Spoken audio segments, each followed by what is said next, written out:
Il nous reste un mois avant la fin de l'année. Et oui, déjà, c'est maintenant que tout se joue. Aujourd'hui, j'ai envie de te poser les bonnes questions. J'ai envie de t'aider avec un outil que tu connais sûrement, parce que j'en parle avec mes invités. C'est un outil que j'adore, la numérologie. La numérologie, c'est un truc qui m'a toujours bluffé. C'est simple, c'est clair, et quand tu comprends l'énergie d'une année, tu comprends aussi pourquoi tu as vécu certaines choses. Et sûrement, comment terminer cette année 2025 proprement. Là, on sort d'une année universelle 9. L'année des fins, des bilans, du lâcher-prise, des chapitres qui se ferment, parfois volontairement et parfois malgré soi. Ça c'est clair. Dans cet épisode, on va voir comment clôturer cette année 9 intelligemment et comment préparer le terrain pour l'année prochaine. Parce que 2026, c'est une année universelle 1. Et oui, le chiffre 1 sera à l'honneur. Une année de démarrage, d'élan, de décision, de nouvelles routes qui s'ouvrent. C'est vraiment un épisode très intuitif, très spontané. Je me suis dit, c'est pas possible, demain on est le 1er décembre. Je vais sortir un épisode pour parler de ça parce que la numérologie prend tellement de place quelque part dans ma vie. Alors, elle prend pas de la place en mode elle m'étouffe, au contraire, c'est vraiment très intuitif de l'utiliser et j'en parle pas vraiment dans mes épisodes. Et allez, c'est parti, je me lance, on va faire un épisode sur le sujet. Alors, reste bien accroché parce que je pense que ça va te plaire. Tu sais que tu peux laisser 5 étoiles sur Apple Podcast ou Spotify ainsi qu'un petit commentaire. C'est essentiel, c'est très important pour moi. Ça permet vraiment de booster ce podcast et ça permet de continuer. Et c'est vrai que ce podcast est gratuit et c'est un véritable remerciement que tu peux faire et en plus c'est excellent pour ton karma. Oui, je te l'assure. Je te l'assure. Allez, 5 étoiles sur Apple Podcast ou Spotify ainsi qu'un petit commentaire. Ah oui, et j'oublie, mais Osez by Nico, l'Instagram, où je propose des petites vidéos pépites, des interviews que je peux faire, mais également tellement d'autres choses que je partage actuellement. C'est un Instagram assez vivant, je dois dire, et j'adore vous lire en message privé, donc n'hésite pas. Avant que je ne te parle de l'année universelle 9 et l'année 2026 sur laquelle on va arriver en année universelle 1, je vais quand même te dire un petit peu la numérologie, parce que peut-être que tu ne connais pas trop, que tu sais pas trop qu'est-ce que c'est. La numérologie, c'est vraiment l'énergie des nombres. Alors oui, ça peut paraître perché, et ça, je le comprends totalement, puisque je suis quelqu'un d'assez cartésien, même si on dirait pas des fois dans ce podcast, mais j'aime quand même essayer de comprendre les choses. Et là, on peut se demander comment, avec une date de naissance et les prénoms et le nom, on arrive à obtenir des résultats si précis. À vrai dire, je n'ai pas vraiment d'explication, si ce n'est que la numérologie existe depuis la nuit des temps. C'est peut-être beaucoup dire de le dire de cette façon-là, mais c'est vrai que déjà à l'époque, Pythagore. Je vais réussir à faire cet épisode de podcast. Si, je te l'assure. Pythagore utilisait déjà l'énergie des nombres. Dans tous les cas, c'est vraiment quelque chose qui m'a toujours fasciné. Il y a 3 ans, je suis tombé amoureux de cet outil. Tu sais, des fois, on a des feelings pour certaines choses, pour des personnes, pour des projets, pour des outils. Et la numérologie, ce fut le cas. C'est-à-dire que j'aime bien l'astrologie, ça m'amuse comme ça peut me titiller, mais vraiment, je ne suis pas amoureux de cet outil. Mais par contre, la numérologie, il y a quelque chose qui s'est passé. Et aujourd'hui, c'est vrai que ça fait partie de mon quotidien. Je vais facilement, même quand je fais un date, quand je peux avoir la date de naissance, et que j'ai un petit rendez-vous comme ça avec quelqu'un, avoir c'est cette intuition d'aller demander la date de naissance et de comprendre la personne via la numérologie. Donc ça a vraiment pris de la place depuis que je me suis formé et c'est vrai que je remercie Lydie Castel que j'avais interviewé il y a quelques temps maintenant, il y a facilement 2 ans, et avec qui je me suis formé pendant 2 semaines et j'ai adoré, vraiment adoré. Et pourquoi c'est intéressant? Parce que la numérologie, là je vais te parler du côté temporalité. Mais la numérologie, c'est beaucoup plus que ça, parce qu'en fait, t'as deux façons de voir les choses. Pas de façon de voir les choses, mais tu as 2 parties. T'as la partie personnalité, c'est ton mode d'emploi intérieur, et c'est la partie qui répond à des questions que tout le monde peut se poser. Tu vois, c'est, je sais pas, pourquoi je réagis comme ça, pourquoi certaines choses me boostent et d'autres m'épuisent. Quelles sont mes vraies qualités naturelles, quels sont mes blocages récurrents, qu'est-ce que je suis venu faire ici. C'est aller regarder les angles morts en fait. fait de ta vie, ce que t'as pas envie de voir forcément. Et la numérologie te donne des réponses concrètes. Elle t'aide à comprendre ton fonctionnement profond, tes talents, tes besoins, tes fondamentaux et tes zones de friction. Rien que ça, ça change énormément les choses parce que t'arrêtes de te battre contre toi-même. Moi, un exemple ultra précis, c'est que dans mon thème de numérologie, j'ai beaucoup de 9 et beaucoup de 3. Et par exemple, le 3, si on regarde la signification, c'est l'enfant, c'est la joie, c'est avoir plein de projets, c'est la communication. Et c'est quand je dis avoir plein de projets, c'est comme avoir plein de jouets. Et je me souviens d'un coaching que j'avais payé extrêmement cher, je l'avais gagné, mais il coûtait extrêmement cher avec un entrepreneur. Et quand j'avais évoqué ma problématique, il m'avait dit, il faut que tu sois focus, il faut que tu fasses qu'une seule chose dans ta vie pour atteindre un résultat où tu vas réussir. Mais en fait, avec du 3 partout dans ma numérologie, ça expliquait quelque part le fait que j'étais quelqu'un qui aimait pas forcément être dispersé, parce que oui, on pourrait croire que je suis dispersé, mais en fait, c'est avoir une pluralité de projets. Et donc, ça m'évite de lutter contre des injonctions de il faut être ultra focus. Bien sûr que être focus, c'est essentiel. Mais en fait, moi, j'ai besoin d'être focus dans une pluralité et de trouver ma balance là-dessus. Et en fait, quand j'ai découvert que j'avais du 3 dans plusieurs parties de ma numérologie, à des parties clés qui me permettaient de me dire mais c'est normal que j'ai cette pluralité de projets. Bah oui, je suis investisseur immobilier, je suis numérologue, je suis journaliste télé, je suis podcasteur et j'ai également fait de la musique et j'ai fait de l'humanitaire et j'ai fait ceci, j'ai fait cela. Enfin, j'ai une pluralité, ma vie, c'est la pluralité tout le temps. Je suis un 3 excessivement vivant quelque part. Et le 9 c'est pareil, on m'a souvent dit oui t'es trop passionné, t'es trop ceci, t'es trop ça. Je me souviens mon ex il m'avait dit t'as trop de lubies. Alors effectivement dans le côté 3, mais en fait il met trop de passion dans tes lubies, tu vibres trop ce que tu fais. Oui, il trouvait que je vibrais trop. Bon ça c'était une petite querelle de couple pourquoi évidemment quand il m'avait dit ça c'est parce que je lui donnais pas assez d'importance à un moment précis C'est pas que il aimait bien aussi mon côté pluralité, mais des fois étant trop passionné. Mais en fait j'ai du 9 aussi, beaucoup de 9 dans ma numérologie. Et le 9 c'est quoi? C'est l'hypersensibilité au service d'un projet, d'un art, d'une communauté. C'est vraiment cette sensibilité qu'on met à cœur perdu dans des choses qui peuvent même à travers le monde, la psychologie humaine, l'humanitaire. Et en fait ça fait partie de moi. Les 9 ont besoin de vibrer avec leur cœur. Et donc je vibre. Donc à partir du moment où on me dit que tu vibres trop et que je culpabilise de trop vibrer, c'est aller à l'encontre de mon état naturel. Et c'est pour ça que la numérologie, c'est ton mode d'emploi intérieur. Là, je te fais un résumé puisque c'est beaucoup plus complexe que ça. D'ailleurs, quand je fais des séances de numérologie, ça dure 2 heures. Il y a 1h20 autour de la personnalité et 40 minutes sur la temporalité.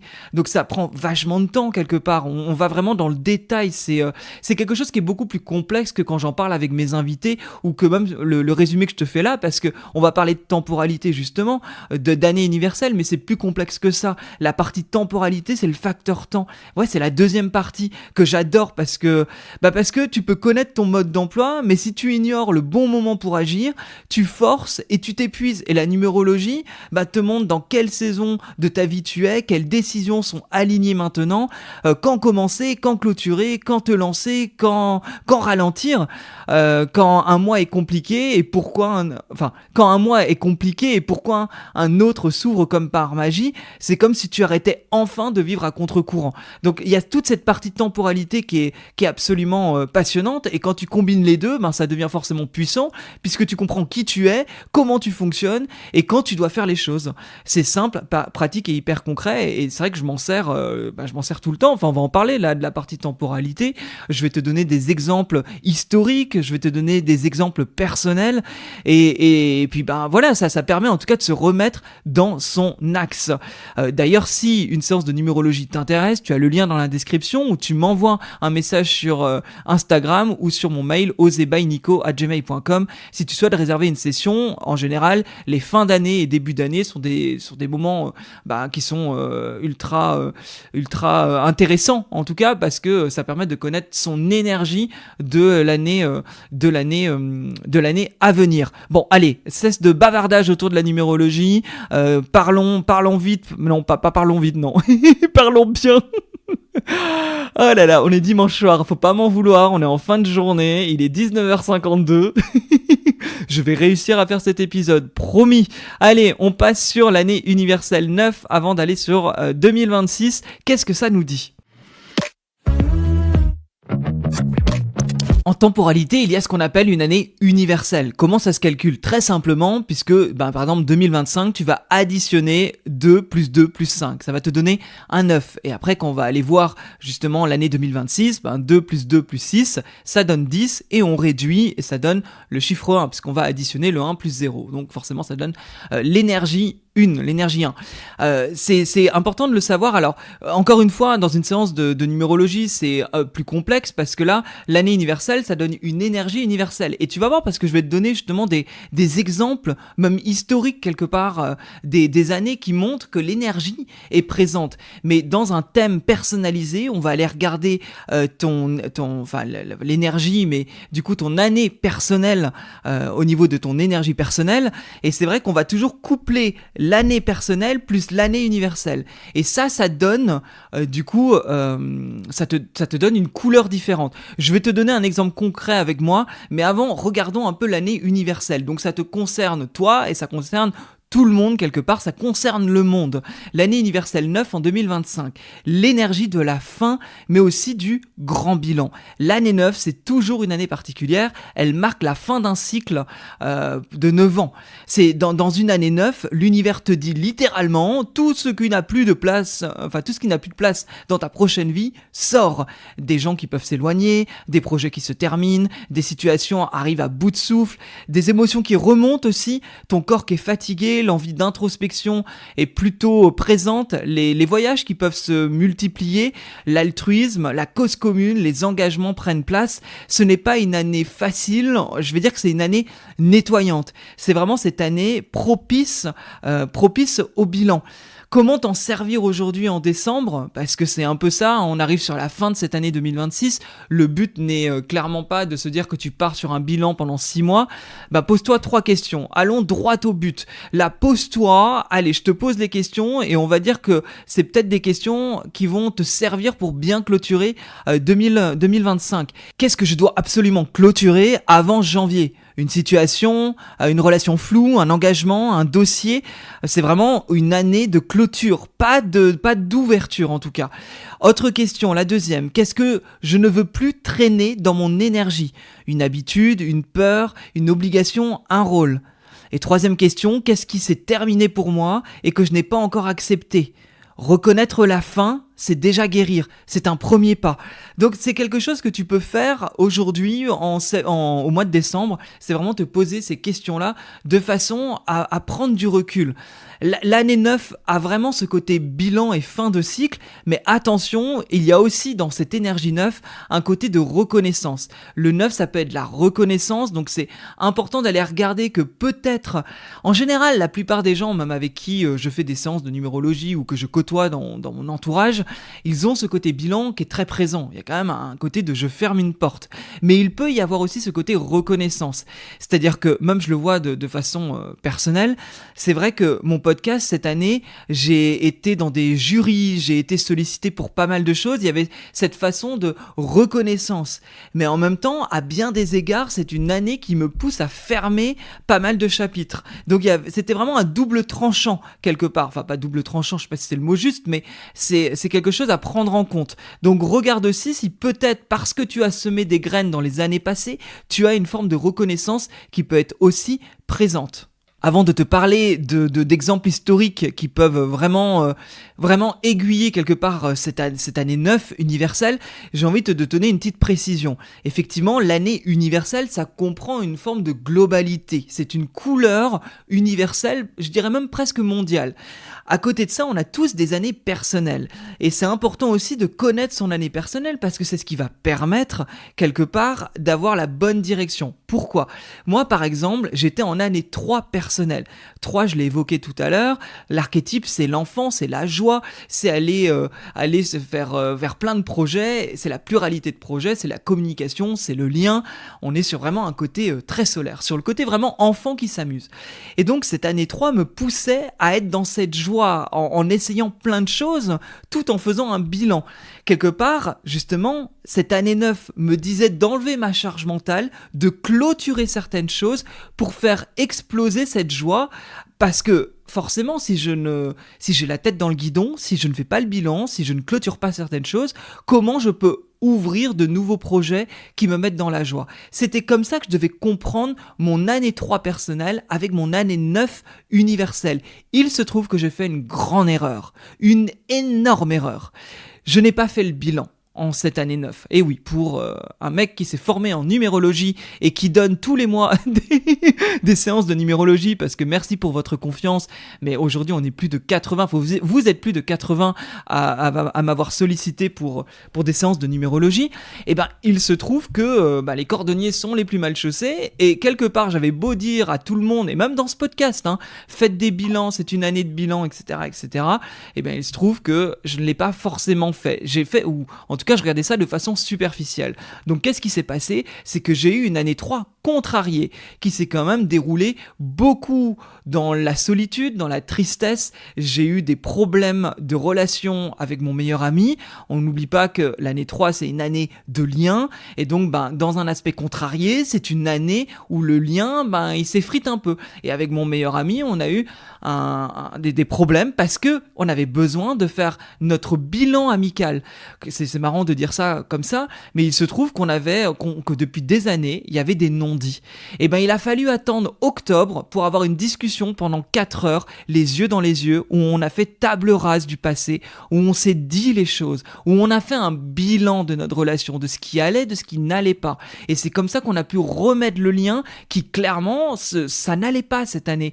Donc ça montre bien que là, mon année 3 était complètement contrariée.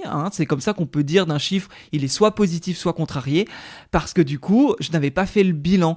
Et donc, je n'ai pas non plus été forcément dans la joie, dans de nouveaux projets, parce que j'ai eu des projets qui traînent, qui m'ont pris beaucoup de temps. Cet été, par exemple, j'ai passé beaucoup de temps à gérer des problématiques d'appartements locatifs.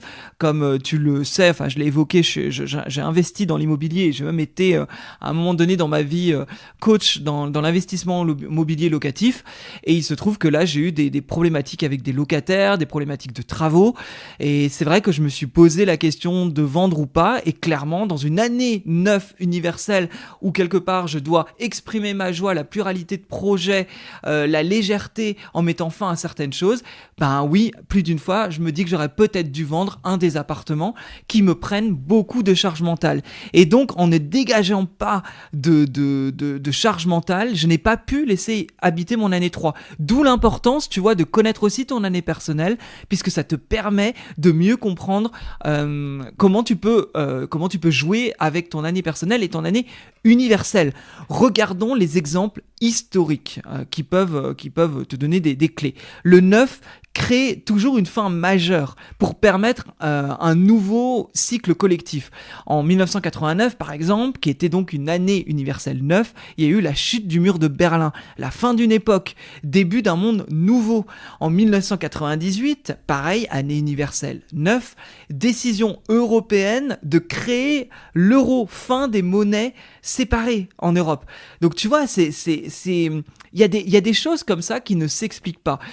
Encore une fois, moi, la numérologie, je trouve ça fascinant parce que même si je comprends pas tout, en fait, c'est la justesse. Imagine, c'est vrai que là, je te parle de ces exemples historiques. Tu vois, si tu le fais à des potes, etc., tu peux te dire, oui, l'effet Barnum, les biais de confirmation, les biais d'ailleurs tout seuls, les biais cognitifs. Effectivement, on peut se dire ça. Maintenant, pour l'utiliser depuis 3 ans et pour avoir fait plus de 300 séances, pas plus de 300 séances, plus de 80 séances, je suis étonné de l'exactitude, en tout cas, qui tombe à chaque fois, de voir que les gens, ça percute tellement, que ce soit dans leur personnalité où ils y voient quelque chose de clair, de net, et même qui va permettre de leur faire comprendre des choses, ou dans la temporalité. C'est ça qui est fascinant. Moi, en fait, je me base pas forcément là sur l'effet Barnum ou les biais de confirmation ou biais cognitifs. En fait, je regarde ce que je vois par mon expérience.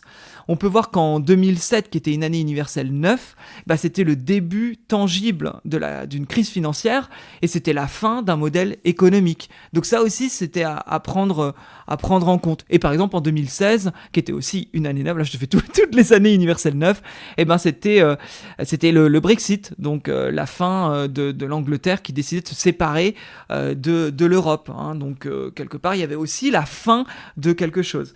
Donc c'est assez intéressant d'aller regarder comme ça comment ça fonctionne. 2025, c'est aussi cette vibration-là, on le voit déjà.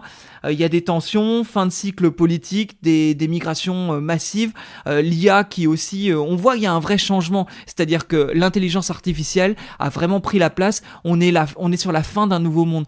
Aujourd'hui, je trouve que cette année est vraiment ce côté où on peut plus faire semblant que l'intelligence artificielle n'existe pas. Il y a une façon, le monde pour moi, est dans un véritable tournant, pour le coup.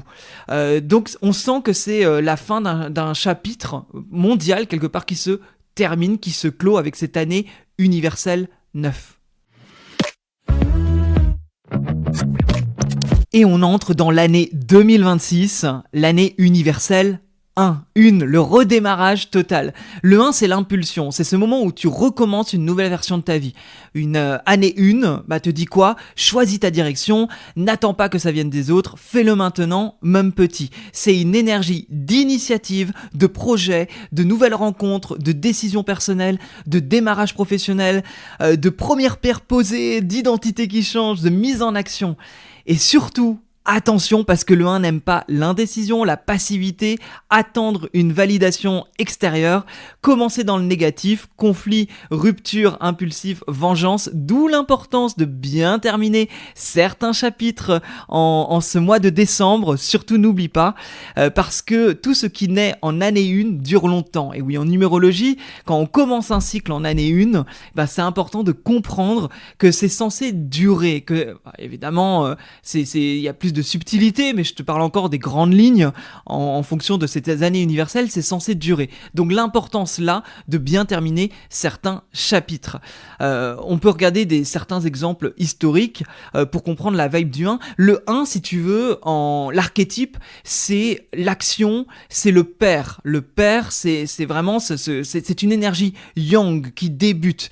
De manière historique, en 1990, qui était une année universelle 1, on avait le début de la guerre du Golfe, donc un conflit qui ouvre une nouvelle ère géopolitique. En 1999, année universelle 1 également, le lancement de l'euro. Donc on a vu qu'en 98, c'était vraiment la décision de l'arrêt des monnaies européennes, et en 99, c'est le lancement de l'euro. Donc une création massive qui dure encore aujourd'hui, tu vois. Et en 2017, année universelle 1 également, début de plusieurs cycles politiques mondiaux, Trump, Macron, de nouvelles directions nettes. L'année 1 a vraiment cette énergie de commencement. C'est encore une fois, je trouve fascinant et c'est génial. Moi, je suis très content là d'arriver dans cette année 1. C'est une énergie qui devrait être plus positive parce que l'année universelle 9, je tiens à le préciser, mais donc 2025 est en train de se terminer. Il y avait quelque part beaucoup de fatigue. Je l'ai remarqué chez certaines personnes et dans l'ambiance générale, cette fatigue, ce côté un peu éreintant qui était présent.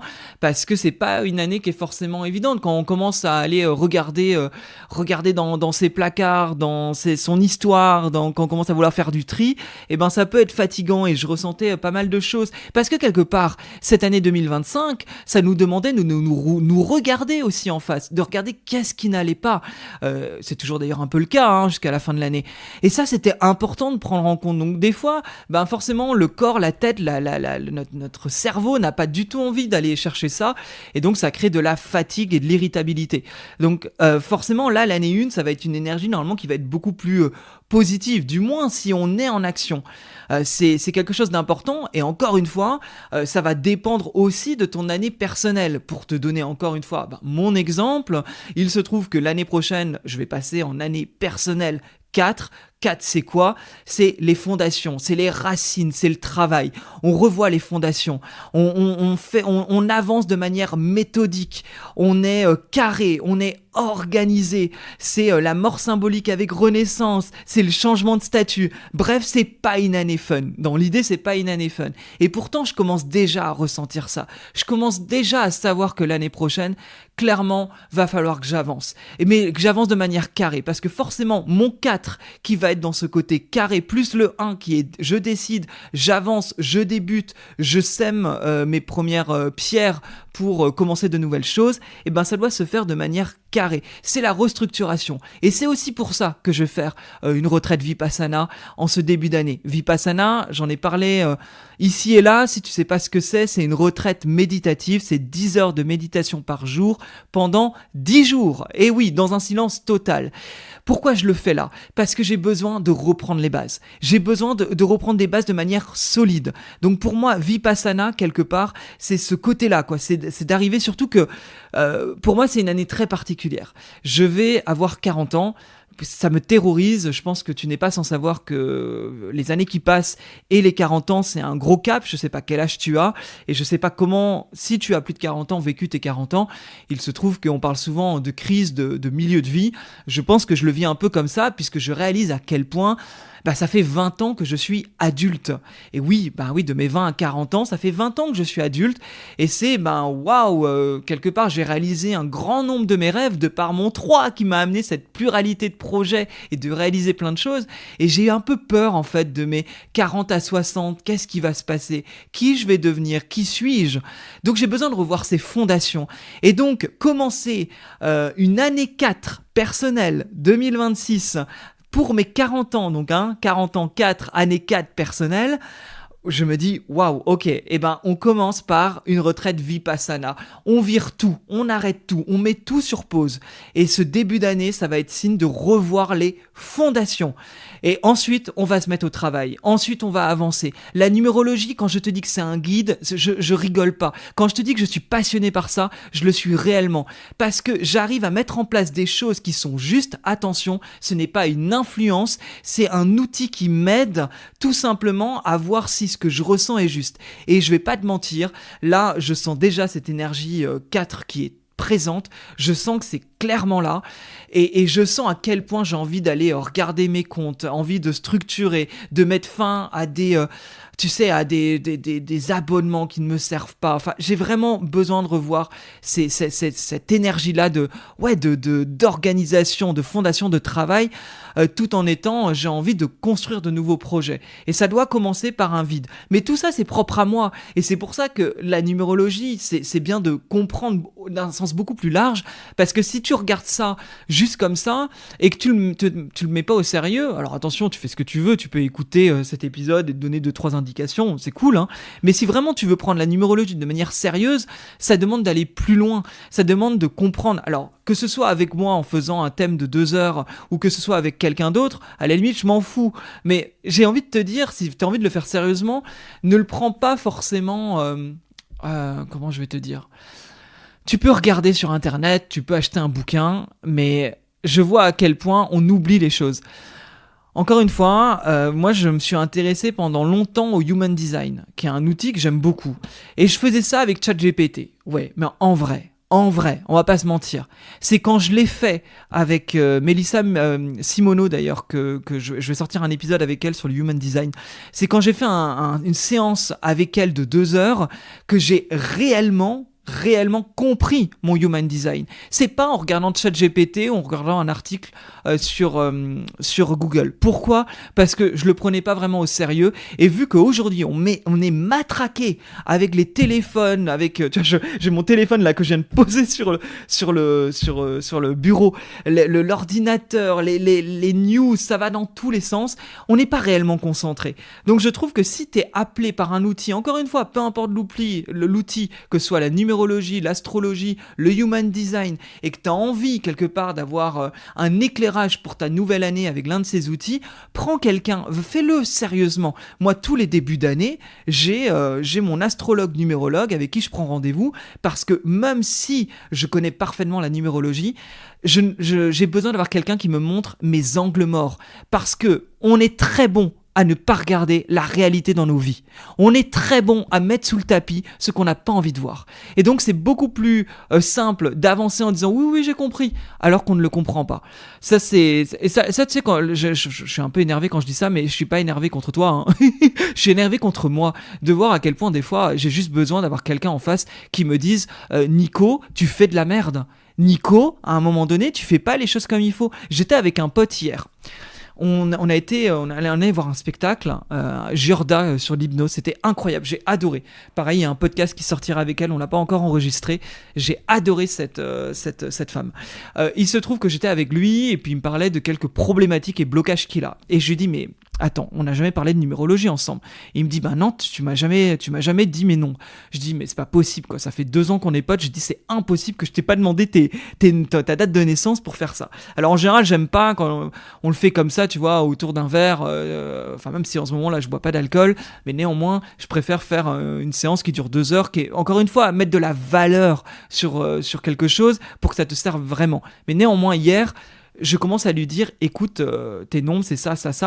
Et en fait j'ai pas pu m'empêcher de lui dire mais en fait tous tes problèmes, regarde tes nombres et regarde tes angles morts. Parce qu'en fait, finalement, c'est à cause de ça, c'est par rapport à ça. Et pose-toi cette question, et cette question, et cette question. Et si je te pose cette question, comment tu réagis ? Il était là, ah ouais, mais en fait, j'avais pas du tout vu ça comme ça. Bah ouais, et c'est pour ça que tu bloques aujourd'hui, et c'est pour ça que t'avances pas, et c'est pour ça que t'as telle problématique. Et c'est ça qui est fascinant, c'est que lui, si je lui dis sa numérologie, mais que je suis pas en face pour lui poser les bonnes questions, et ben en fait, il n'arrivait pas à voir réellement où était le problème. Bref, je ferme la parenthèse, mais je trouve que c'est important quelque part quand on fait un outil d'y aller à fond. Encore une fois, hein, que ce soit avec moi, si tu veux réserver ton thème en numérologie, tu as le lien dans la description, oserbynico@gmail.com ou sur Instagram, tu m'envoies un message et on book ça en cette fin d'année ou début d'année. Enfin, début d'année, attention, pas pendant que je suis dans ma retraite Vipassana, je ne serai pas disponible, mais que ce soit avec moi, avec quelqu'un d'autre, que ce soit avec l'astrologie ou que ce soit avec le human design, s'il te plaît, fais les choses sérieusement. C'est juste, je te dis, fais les choses sérieusement parce que ça t'apportera beaucoup plus que de le faire sur un coin de table. Voilà, ça c'est dit.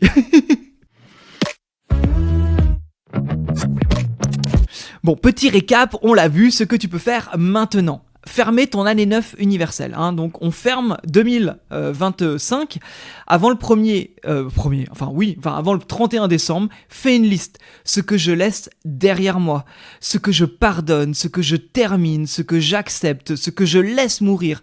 Je peux même brûler,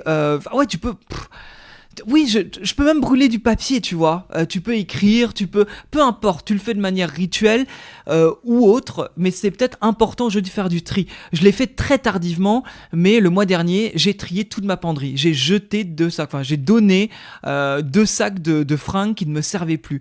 Le tri, c'était bien de le faire en janvier, mais c'est pas grave, on peut le faire tardivement, mieux vaut tard que jamais. Ça peut être du rangement chez toi, et on vide, et on trie, et on jette. On nettoie son espace, si ça permettra de voir plus clair et de terminer cette année avec plus de clarté. C'est peut-être le mot d'ordre pour cette année, c'est termine cette année avec de la clarté. Et ouvre ton année universelle 1. Ça, tu n'es pas obligé de le faire tout de suite, tu peux même attendre le début d'année, je pense que j'en reparlerai, mais note par exemple ces 3 phrases. En 2026, j'ai envie de commencer, 3 petits points, et tu complètes. L'élan que j'ai envie de suivre cette année, donc 2026, c'est 3 petits points et tu complètes. Et le premier petit pas possible, c'est 3 petits points et tu complètes. Le 1 adore l'action minuscule. Action minuscule, action moyenne, action grande. On y va, on commence, on débute 2026. Encore une fois, ça va dépendre aussi de ton année personnelle, je tiens à le spécifier.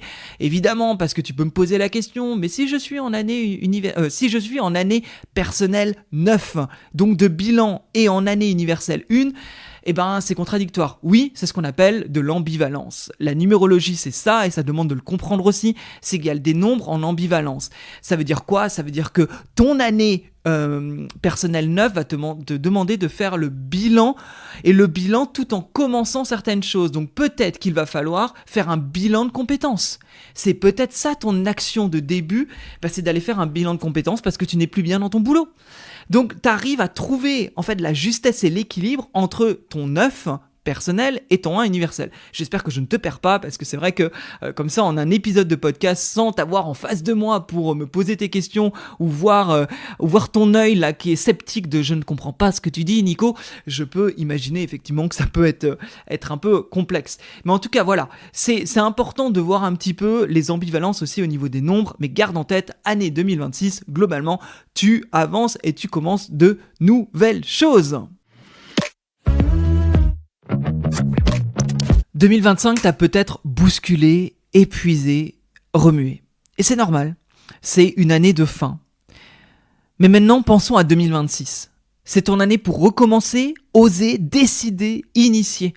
Et pas besoin d'être parfait, pas besoin d'avoir un plan carré, juste un premier pas. D'ailleurs, si tu veux me partager ton intention pour ton année 1, je te lirai avec plaisir. Tu m'envoies un message sur Instagram. Ce que je viens de te partager, effectivement, ouais, ça peut être perché, ça peut être tordu, on peut se demander à quel point c'est juste ou pas. Moi, ce que je te dis là-dedans, c'est que la numérologie, ça m'a juste permis de mieux comprendre les énergies. Quelque part, c'est cette idée de savoir, ok, cette année, on est sur une année où il fait beau, où je peux aller surfer, prendre une vague, ou plutôt il y a un orage. Et donc, faut peut-être pas sortir avec sa planche de surf parce que ça peut être dangereux. C'est un petit peu ça. Est-ce que ça veut dire que tu ne peux pas sortir quand il y a un orage ? Non, tu peux sortir quand même quand il y a un orage et de la pluie. Sauf que les vagues ne seront peut-être pas excellentes. Alors que s'il fait beau avec des vagues incroyables, c'est peut-être une année où sortir ta planche de surf. C'est ça. La numérologie te permet de te connaître. Ça, c'est tout un pan de la numérologie, de ton mode d'emploi. Mais c'est une question aussi de météo qui peut te permettre, dans une année comme 2025, 2026, 2027, les années à venir, enfin comprendre quelle est la météo de ton année. Et c'est ça que je trouve fascinant. J'adore ça. Aujourd'hui, je crois pas que je pourrais faire sans. De toute façon, forcément, dans ma tête, j'ai les nombres dans ma tête, je vois comment ça fonctionne. Et je vais du coup réfléchir en fonction de ces nombres sans mettre le pouvoir sur la numérologie. Encore une fois, tu as ton libre arbitre. À toi de décider si tu veux suivre ou pas. À toi de décider si tu veux aller faire du surf quand il y a de l'orage. Tu en as tout à fait le droit. Et tu pourras voir si tu as eu raison ou si tu as eu tort. Moi, il y a eu des années à l'époque où je n'étais pas formé en numérologie, mais en tout cas à l'époque où je voyais une numérologue astrologue en début d'année, il se trouve je me souviens d'une époque où elle m'avait dit c'est pas une bonne année pour investir dans l'immobilier. Alors, cette année, n'investis pas dans un appartement. Bon, je l'ai fait. Je l'ai fait parce que j'étais têtu et qu'elle m'avait dit « Mais tu es têtu, effectivement. » Ça, j'y suis allé. Et qu'est-ce qui s'est passé ? Il se trouve que j'ai investi dans un appartement, que j'ai eu un gros problème avec l'investisseur, enfin, pas que l'investisseur, mais avec l'artisan. J'ai perdu 5 000 €. Il a pris la caution, il a disparu. J'ai jamais revu la couleur de cet argent. Et il se trouve que c'était une année très compliquée. Elle m'avait dit que c'était peut-être pas la meilleure année. Donc j'ai eu une année de merde à ce niveau-là. J'ai perdu 5 000 €, j'ai eu un appartement en travaux sur les bras que je savais pas comment faire. Par contre, l'année d'après, j'ai revendu avec une plus-value. Mais c'était pas cette année-là. Donc ça veut pas dire que tu ne dois pas faire les choses. Ça ne veut pas dire que l'année d'après, ça va peut-être se résoudre les problèmes que tu as si tu as été à contre-courant de ton année.